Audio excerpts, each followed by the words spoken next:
Covid महामारी का भयावह दौर शुरू होने के बाद 5 साल बाद चीन में एक और नए वायरस ने दुनिया में दहशत मचा दी है।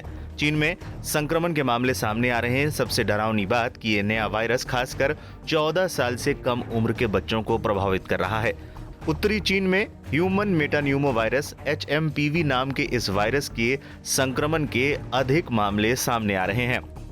चीन के नए वायरस को लेकर दुनिया भर में एक तरह से दहशत है। हर किसी के जहन में बस एक ही डर है कि कहीं कोरोना वायरस संक्रमण की तरह ये भी जानलेवा तो नहीं। कहा तो ये भी जा रहा है कि इस वायरस की कोई वैक्सीन नहीं है। जैसे ही चीन से ये खबर सामने आई, भारत में भी इस वायरस से लोग डरे हुए हैं। लोगों को कोरोना का दौर याद आने लगा। विश्व स्वास्थ्य संगठन ने चीन से इस वायरस के बारे में जानकारी मांगी है। हालांकि चीन का कहना है कि वहां स्थिति सामान्य है और डरने की बात नहीं है। क्या है HMPV?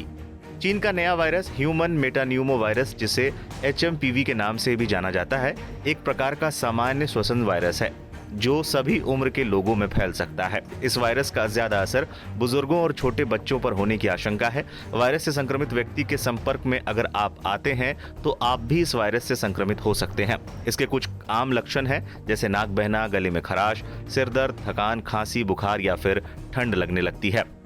कैसे फैलता है, कैसे बचें?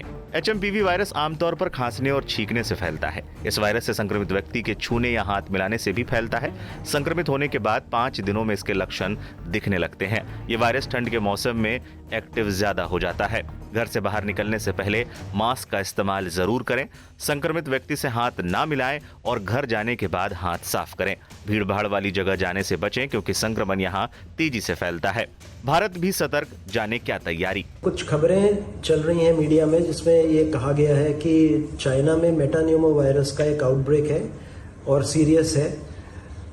हमें ऐसा नहीं लगता इन द सेंस कि यहाँ पे मेटान्यूमो वायरस एक नॉर्मल रेस्पिरेटरी वायरस है जो जुकाम जैसे बीमारी करता है या कुछ लोगों में फ्लू जैसे सिम्टम्स हो सकते हैं, खासकर जो बहुत बूढ़े लोग हैं या बहुत 1 साल से कम उम्र के बच्चे हैं।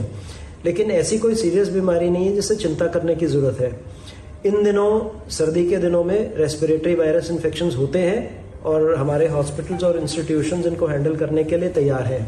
बेड्स की भी अवेलेबिलिटी है, ऑक्सीजन वगैरह की भी अवेलेबिलिटी है। स्पेसिफिकली दवाइयाँ चाहिए नहीं होती बिकॉज इसके अगेंस्ट कोई स्पेसिफिक एंटीवायरल ड्रग्स है नहीं। जहाँ तक कि हमारे यहाँ का डेटा का सवाल है, कोई ऐसा बहुत ज़्यादा केसेस नहीं आ रहे हैं, ना तो हमारे हॉस्पिटल्स में, ना ही हमारे डेटा में जो IDSP पे आता है, जो ICMR का डेटा है, उसके हिसाब से नॉर्मल इंक्रीज जो सर्दियों में होता है वही है, उससे ज़्यादा सीरियस कुछ नहीं है। तो चिंता करने की आवश्यकता देश को नहीं है इस वक्त।